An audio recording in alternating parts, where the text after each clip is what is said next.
Le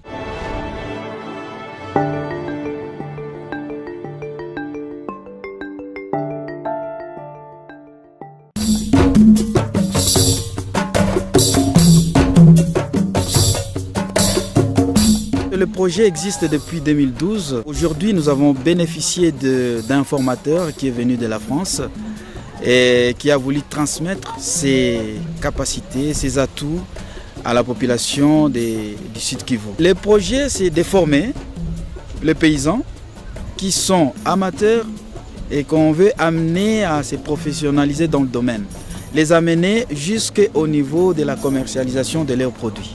Ma rencontre personnelle avec M. Jean-Paul Viellard, qui lui est apiculteur et formateur chevronné, a fait que je puisse aussi rencontrer l'association Apifordev. Je suis apiculteur retraité et pendant ma retraite, j'ai décidé d'adhérer à une association qui s'appelle Apiflordev et qui fait du développement par l'apiculture. Et c'est la 3e fois que je viens ici au Congo, dans le Sud Kivu, à la demande de l'association congolaise 3-7. Et nous sommes actuellement en train de transvaser des ruches traditionnelles dans des ruches kenyanes pour monter un rucher-école ici et qui pourra fonctionner avec un moniteur congolais. On commence par étudier le type de ruche. On essaye de trouver la ruche qui s'adapte le mieux à la région du Sud Kivu. On étudie les outils nécessaires à l'apiculteur. On étudie l'anatomie de l'abeille et comment l'abeille vit, comment l'abeille fonctionne. Ensuite, on va sur le terrain pour récolter du miel dans les ruches traditionnelles.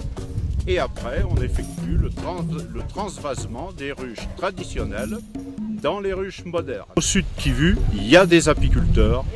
Il existe une apiculture, mais le défi, c'est de passer de l'apiculteur qui récolte son miel à l'apiculteur qui récolte son miel, mais aussi élève des abeilles. Si l'apiculteur est minutieux dans son travail, si il élève des abeilles pour augmenter son cheptel, ça peut être un métier porteur. Ah oui, c'est génial. Dans cette formation, on a beaucoup appris à être éleveur des abeilles, plutôt qu'un berger d'abeilles. Ah oui, on nous a appris aussi à faire l'apiculture moderne. C'est une façon qui est plus mieux que par rapport à ce que nous faisons chez nous, dans l'apiculture traditionnelle. On nous a beaucoup appris beaucoup de choses, surtout de ne pas déranger les couvains, parce que les couvains, c'est les poumons de la riche. Alors parce que parmi nos apiculteurs, il y a plus des apiculteurs qui récoltent les couvains. Et les défis, il n'y en a pas assez, mais c'est le vandalisme seulement qu'on peut lancer comme défi. Il n'y a pas un travail qui est destiné aux hommes ou aux femmes. J'ai été motivée pour cette formation d'apiculture parce que tout simplement, j'ai vu que c'est beaucoup intéressant et que ça peut relever la vie, n'est-ce pas? Ça peut amener à changer la condition de vie d'une personne si elle est vraiment intéressée à ça.